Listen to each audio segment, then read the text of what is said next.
नमस्कार, मैं सुकन्या सिंह आप सभी दर्शकों का अन्नदाता कार्यक्रम में स्वागत करती हूं। हमारे देश का किसान जन का पोषक है, वह श्रम का देवता है, अन्नदाता है। उसमें ही भारत की आत्मा निवास करती है। ऐसे ही किसानों की प्रगति के लिए हम खेती बाड़ी से जुड़ी हुई बहुत सी नई लाभकारी जानकारियां हर रोज सुबह लेकर आते हैं। तो चलिए कार्यक्रम शुरू करने से पहले देखते हैं क्या है आज के अन्नदाता में।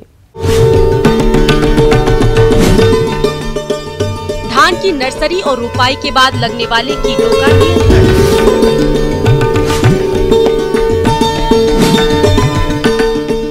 फूलों को सुखाकर बना सकते हैं अच्छे मूल्य वाले सजावटी वस्तु।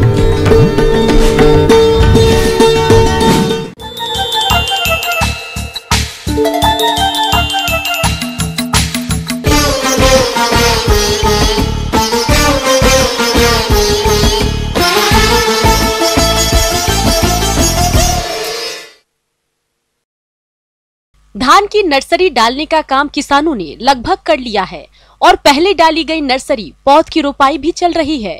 तो जैसा कि आप जानते हैं, धान की फसल को कीट बहुत नुकसान पहुंचाते हैं। अगर इनका सही समय पर सही तरीके से नियंत्रण नहीं किया गया तो भारी नुकसान होता है। इसलिए धान की नर्सरी में और रोपाई के बाद लगने वाले कीटों का नियंत्रण कैसे करना है, आइए जानते हैं कृषि विश्वविद्यालय पंतनगर के डॉक्टर SN तिवारी से।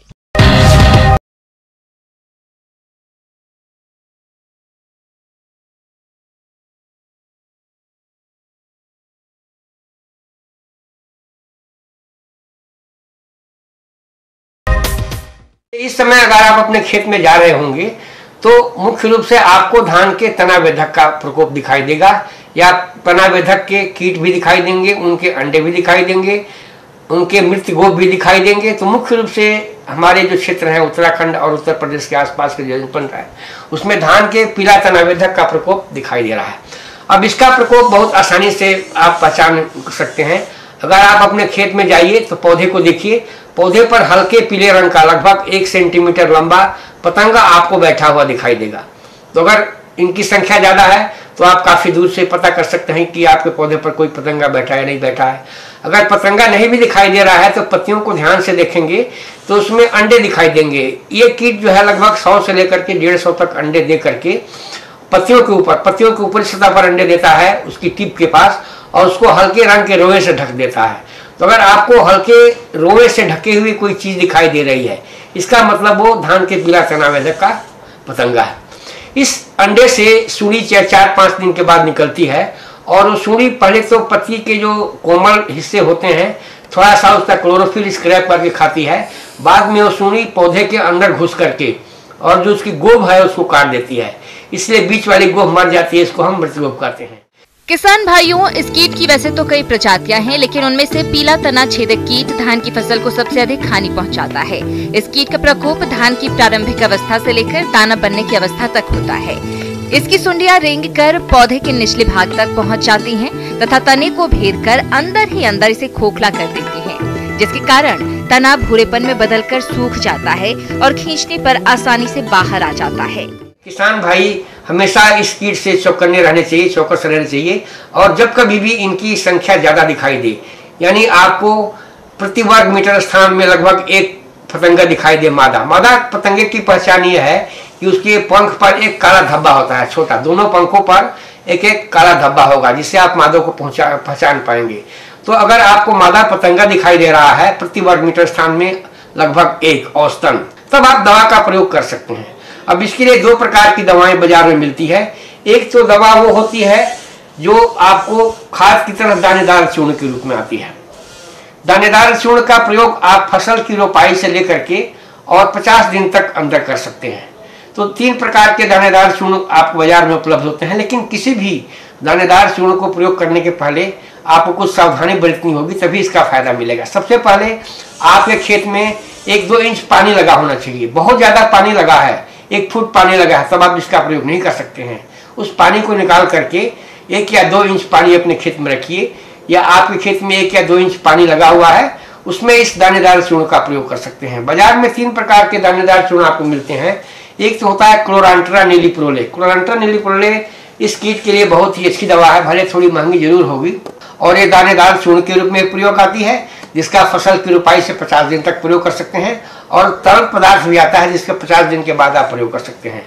तो अगर दानेदार चूर्ण का प्रयोग कर रहे हैं तो क्लोरांट्रा नीले प्रोले 0.4% का ग्रेन्यूल आता है, दानेदार चूर्ण आता है, जो आप 10 किलोग्राम प्रति हेक्टेयर की दर से आप अपने खेत में बुरकाव कर सकते हैं। तो बेहतर तो ये होता है कि केवल दवा का ही बुरकाव कीजिए, और यदि दवा का बुरकाव आप नहीं कर पा रहे हैं अकेले, तो उसमें 10 किलोग्राम बालू प्रति हेक्टेयर की दर से मिला करके दोनों के मिश्रण को अच्छी प्रकार से मिला करके अपने खेत में बुरकाव कर दीजिए। दूसरी दवा है जो इस कीट के लिए उपयोगी मानी गई है, वो है कार्टाप हाइड्रोक्लोराइड 4G 4% ग्रेन्यूल इसका भी आता है, और ये दवा भी इस कीट को नियंत्रित करने में काफी कारगर पाई गई है।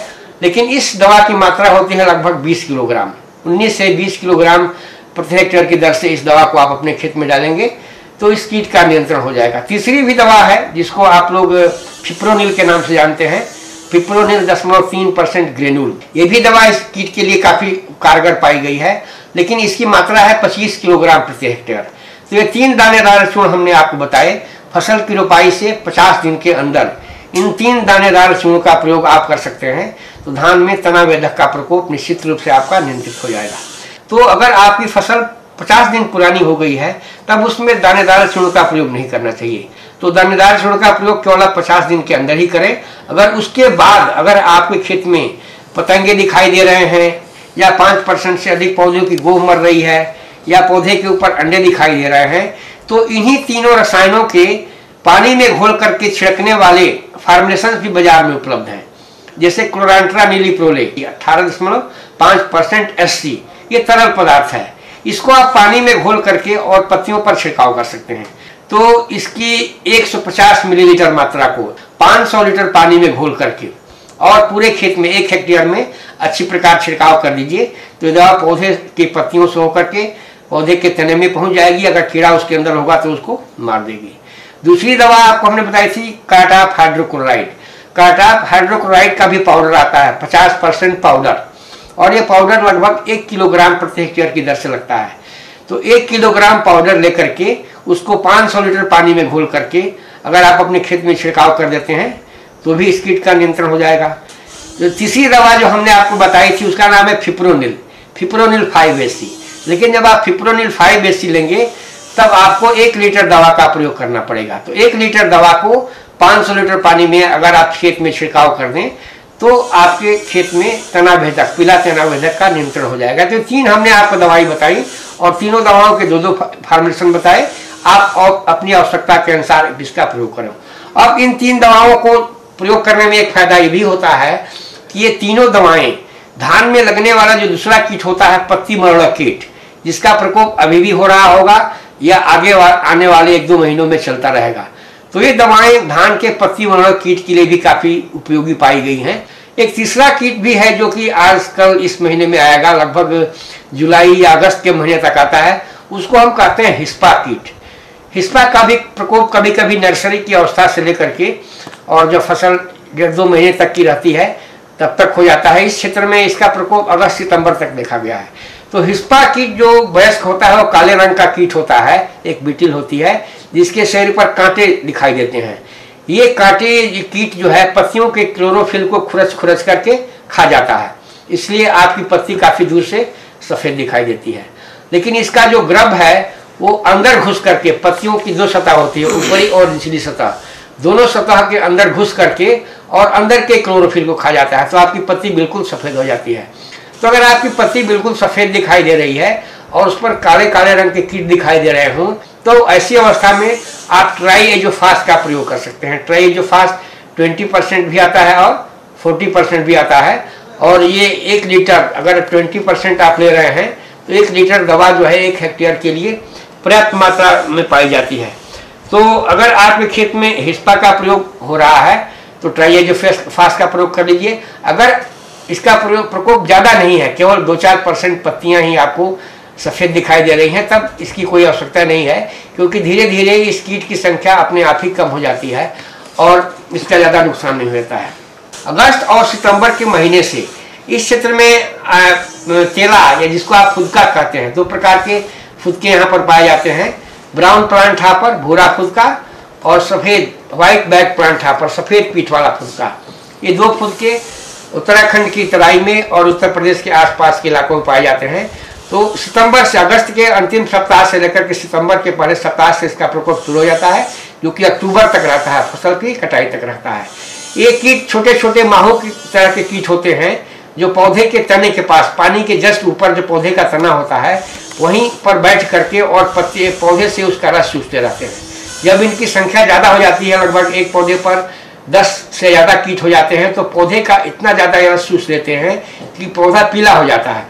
तो इसका प्रकोप जब होगा तो सबसे पहले आपको पौधा पीला दिखाई देने लगेगा, उसके बाद वो पौधा सूख जाएगा और गोलाई में पौधे सूखना प्रारंभ करते हैं और बाद में वो गोलाई बढ़ती जाती है। जैसे जैसे कि पौधे सूखते जाते हैं तो उन पौधों को छोड़ करके आसपास के पौधों पर ये जा करके उनको भी सुखा देते हैं। तो अगर आपके खेत में पौधे सूख रहे हैं या पीले हो रहे हैं तो आप जा करके अच्छी तरह से देखिए, पौधे को हिलाइए। अगर उस पर तेला यानी फुदका कीट बैठे होंगे, वो पानी पर गिर करके तैरने लगेंगे। तो अगर ये कीट दिखाई दे रहे हैं तब आपको बुप्रोफेजिन, अगर आपके प्रत्येक पौधे पर लगभग 5 से लेकर के 10 कीट दिखाई दे रहे हैं तो आप बुप्रोफेजिन नाम की दवा का 1 लीटर प्रति हेक्टेयर की दर से अगर आप छिड़काव कर देंगे तो उनकी संख्या आगे नहीं बढ़नी पाएगी। तो ये लगभग 3 या 4 प्रकार के कीट हुए जो प्रारंभिक अवस्था में आपकी फसल को नुकसान पहुंचाते हैं।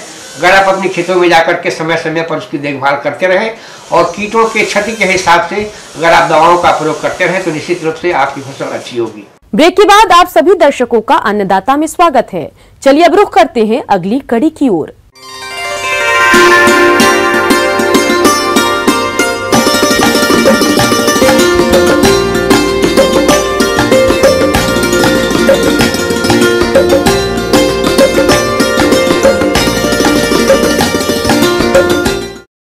आपने ये कहावत तो सुनी होगी कि जिंदा हाथी लाख का और मरा हाथी 1.25 लाख का। उसी प्रकार ताजे फूलों से तो किसानों को बाजार में अच्छा मुनाफा मिलता ही है, परंतु सूखे फूलों से भी किसान काफी अच्छा लाभ ले सकते हैं। किसान भाइयों, यूं तो हमारे प्रदेश के बहुत से किसान भाई फूलों की खेती करके अच्छा मुनाफा कमाते हैं, लेकिन आज हम बात करेंगे उन फूलों के बारे में जिनको सुखाकर कई तरह के सजावटी वस्तुएं बनाकर किसान अच्छा लाभ कमा सकते हैं। तो कौन कौन से हैं वह फूल और किस प्रकार बनाए मुनाफे के लिए सजावटी वस्तुएं, ज्यादा जानकारी के लिए मिलते हैं डॉक्टर भारती कश्यप से। आजकल सूखे फूलों के व्यापार में काफी लाभ है। बहुत से लोगों ने इसे अपने रोजगार के रूप में अपनाया है। भारत और अंतर्राष्ट्रीय बाजारों में सूखे फूलों की बहुत मांग है। अपने देश में इसका निर्यात अमेरिका, जापान और यूरोप तक होता है। भारत से हर साल करीब 100 करोड़ रुपए का शुष्क पुष्प निर्यात किया जाता है। यह उद्योग 20 देशों को 500 से अधिक किस्म के पुष्प निर्यात करता है। सुखाए हुए फूलों का व्यवसाय आजकल बहुत ही अच्छा उभर रहा है। कहने को तो हम फूल कह रहे हैं, लेकिन ये जरूरी नहीं कि इसमें फूलों का ही हिस्सा हो। पौधे का कोई भी भाग हो, चाहे पत्ता हो, फूल हो, कांटा हो, बीज हो, इसमें हम सभी चीज़ों का उपयोग कर रहे हैं। आज अगर अंतर्राष्ट्रीय स्तर पे बात करें तो ड्राई फ्लावर से बनाए गए उत्पादों की मांग निरंतर बढ़ती चली जा रही है। इसमें जैसा मैंने बताया कि हर तरह के फूलों का इस्तेमाल किया जा सकता है। अगर हम एग्रीकल्चर क्रॉप्स की बात करें तो मक्का, धान, कार्थेमस, सारी क्रॉप्स को हम इस्तेमाल कर रहे हैं। इसके अलावा ऑर्नामेंटल क्रॉप्स में गॉम्फ्रीना, हेलिक्राइसम, पेपर फ्लावर, नाइजेला, स्टेटिस इत्यादि का उपयोग कर रहे हैं। तथा इसके अलावा बहुत सारे जंगलों में ऐसे घास फूस हैं तथा कोन्स हैं, कश्तियाँ हैं, जिनको हम इधर उधर से इकट्ठा करके उनसे कई कलात्मक वस्तुएं बना सकते हैं। जैसे कि 2-3 तरह की कमर्शियल ग्रासेस हैं जिन पर हम काम कर रहे हैं। एक है लेगुरस, जिसे कि रैबिट टेल ग्रास बोलते हैं। दूसरी है ब्रीजा, जिसे कि क्वेकिंग ग्रास बोलते हैं। और तीसरी ब्रोमस है, जो कि एक झाड़ू की तरह ग्रास प्रतीत होती है। ये तीनों ही घास हैं जिनको बाद में हम फूल का या इसको अरेंजमेंट का रूप प्रदान करेंगे। इसके अलावा एक क्रॉप है जो कार्थेमस, जो सैफलार है। बेसिकली ये एक ऑयल सीड क्रॉप है, लेकिन इसको हम ये अगर देखा जाए कि वर्ल्ड में जो टॉप 10 ड्राई फ्लावर्स है उसमें से एक है ये कार्थेमस, जिसे हम सैफलार भी कहते हैं। इसको भी हम ड्राई फ्लावर के रूप में अपना रहे हैं। इसके अलावा एक क्रॉप है क्रेस्पीडिया, जिसे कि गिल्ली बटन फ्लावर बोलते हैं। इसका भी हम उपयोग कर रहे हैं। तो जब भी फूलों को सुखाने की बात करते हैं तो सबसे पहले तो नेचुरल विधि आ जाती है। कोई भी पौधे का जो हिस्सा है, अगर आपको नेचुरली वो पौधे पे ही अच्छा लगता है तो आप उसको लैब में ले आते हैं और उसको इसके बाद प्रोसेस करते हैं। जैसे कि पाइन्स की हमारी जो कश्तियाँ होती है उसको हम जब वो पेड़ों से गिर जाती है तो उसी वक्त ले आते हैं, तो इसको हम नेचुरल मेथड बोलते हैं। दूसरा मेथड है जिसको हम एयर ड्राइंग बोलते हैं, जिसको कहते हैं हवा में सुखाना। कई तरह की हमारे पास जैसे घास है, ब्रीजा, लेगुरस वगैरह, या आपका बाजरा है, चरी है, इनका हम गुच्छा बना लेते हैं और इसको एक हैंगर पे लटका देते हैं। अब लटकाने के बाद इसको हवादार जगह पे रखना ज़रूरी है, नहीं तो इसमें फंगस लगने से ये फूल खराब हो सकते हैं। तीसरी विधि आती है प्रेस ड्राइंग की, यानी कि हर्बेरियम प्रेस होती है जिसे बॉटनिस्ट इस्तेमाल करते हैं। उसमें फूलों को या पत्तों को डाल के सुखा देते हैं। लगभग 10-15 दिनों में ये फूल पत्ते सूख जाते हैं। लेकिन इस विधि का नुकसान ये है कि इनका आप इस्तेमाल सिर्फ वॉल पिक्चर या ग्रीटिंग कार्ड्स बनाने में कर सकते हैं, लेकिन फ्लावर अरेंजमेंट इस तरह के सुखाए हुए फूलों से आप नहीं बना सकते हैं। अगर हम आधुनिक विधियों की बात करें तो हॉट एयर ओवन और माइक्रोवेव ओवन बहुत अच्छी विधियां हैं जिसमें फूल बहुत अच्छे तरह से सूख जाते हैं। लेकिन दोनों विधियों के लिए ही हमें एक डेसिकेंट का इस्तेमाल करना पड़ता है, जिसे कि हम प्रायतर सिलिका जेल कहते हैं। सिलिका जेल में फूलों को डाल देते हैं हम और लगभग माइक्रोवेव में 2-3 मिनट के अंदर वो फूल सूख जाते हैं, जबकि हॉट एयर ओवन में 1-2 दिनों के अंदर वो फूल सूख जाते हैं। जब भी हम फूल को प्रकृति से या नेचर से निकाल के लाते हैं तो हमारा प्राय यह इच्छा रहती है कि इसका जो नेचुरल कलर है वो ही बना रहे। लेकिन बहुत सारे फूल ऐसे होते हैं जिनका रंग उड़ जाता है, या हमें इसमें और वेरिएबिलिटी क्रिएट करने के लिए इसमें आर्टिफिशियल कलर इस्तेमाल करना पड़ता है। उसके लिए हम डाइज और पेंट का इस्तेमाल करते हैं। डाइज हम ज़्यादातर वो यूज़ करते हैं जो फैब्रिक डाई होती है, ये सस्ती भी होती है और टिकाऊ भी होती है, जो प्रायतर रंगाई वाले कपड़ों में करने के लिए इस्तेमाल करते हैं। इसके अलावा फूड डाइज जो खाने वाली डाइज हैं, या नेचुरल डाई मतलब प्लांट से निकाल के ही पौधों में हम चढ़ाते हैं, इस पर भी हमारी विश्वविद्यालय में काम किया जा रहा है। इसके अलावा कुछ केमिकल डाइज ऐसी हैं जो इंडिकेटर डाइज हैं, उनका भी उपयोग किया जाता है। ये भी काफ़ी देर चलती हैं और इनके भी रंग काफ़ी पक्के रहते हैं। फूलों को सुखाकर हम किसी भी तरह के उत्पाद बना सकते हैं। ये आपकी कलात्मकता पर निर्भर करता है कि आप उससे क्या बनाना चाहते हैं। जो सबसे ज़्यादा अगर उत्पाद भारत से बिकता है उसे पॉटपॉरी कहते हैं।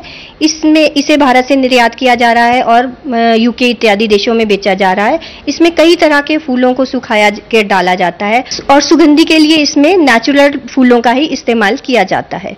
सूखे फूलों को आप ऑनलाइन बड़े आराम से बेच सकते हैं। इसके लिए आपको अपनी वेबसाइट बनानी होगी। ज्यादातर सूखे फूलों का व्यापार ऑनलाइन ही किया जाता है। इसके अलावा wall picture, greeting cards, flower arrangements, राखियाँ, पाइन कोन के बर्ड्स, गुड़ियाँ, बहुत सारी चीज़ें हम ड्राई फ्लावर्स से बना सकते हैं। कोई भी महिला ड्राई फ्लावर्स का बिजनेस अपने घर पर ही शुरू कर सकती हैं। 4-5 महिलाएं या एक ग्रुप बना के भी इसका कुटीर उत्पादन के रूप में भी इसका प्रयोग किया जा सकता है। इससे बहुत ही अच्छे तरह से फ़ायदा उठाया जा सकता है। अगर सिंपल सी हम बात करें कि ये जो टोकरी हम बना रहे हैं तो 20-22 रुपए की ये टोकरी बाजार से लेकर आप 10-15 रुपए की लागत इसमें और डाल के, जो कि फूलों को सुखाने और उनको रंग करने पे होती है, तो लगभग आप 100 रुपए की एक टोकरी आराम से बाजार में बेच सकते हैं। ब्रेक के बाद एक बार फिर से आप सभी दर्शकों का अन्नदाता कार्यक्रम में स्वागत है। बढ़ते हैं अगली प्रस्तुति की ओर।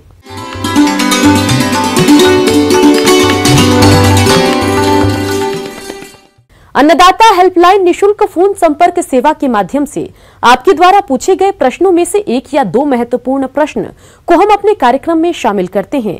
इसी के तहत आज का चयनित प्रश्न और उसका जवाब इस प्रकार है।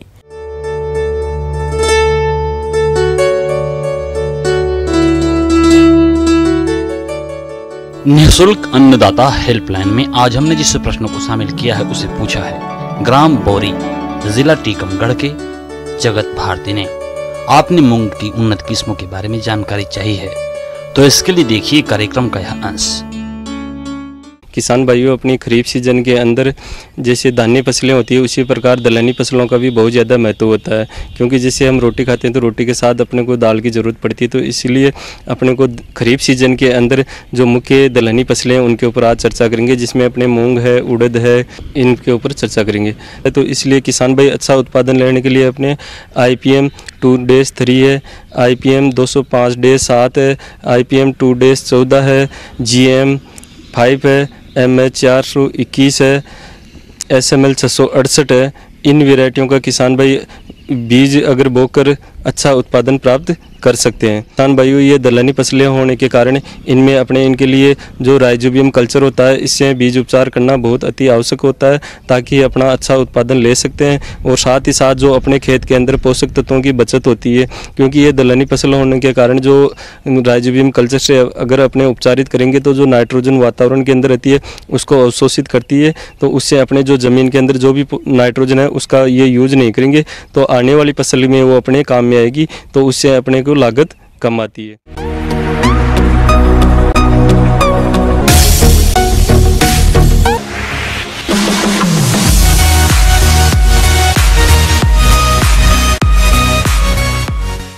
आइए अब एक नजर डालते हैं राज्य के कुछ चुनी हुई मंडियों के प्रमुख फसलों के बाजार भाव पर।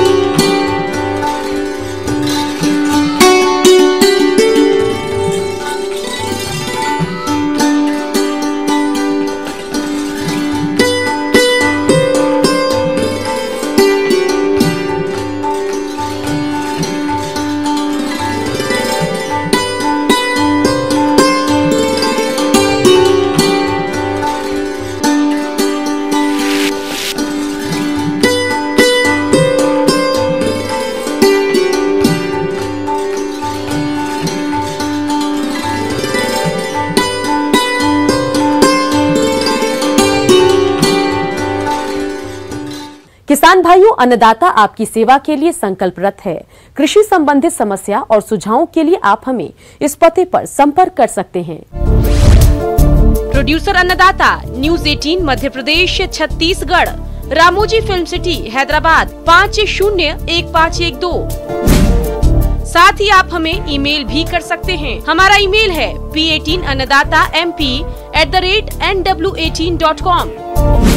इसके अतिरिक्त आप हमें निशुल्क हेल्पलाइन नंबर 18004192 पर सोमवार से शनिवार सुबह 10 से शाम 4 बजे के बीच संपर्क कर सकते हैं। किसान भाइयों, अब समय हो रहा है आपसे विदा लेने का, तो हमारी अन्नदाता टीम को दीजिए इजाजत। कल फिर आपसे मुलाकात होगी कृषि संबंधित कुछ और महत्वपूर्ण जानकारियों के साथ। नमस्कार।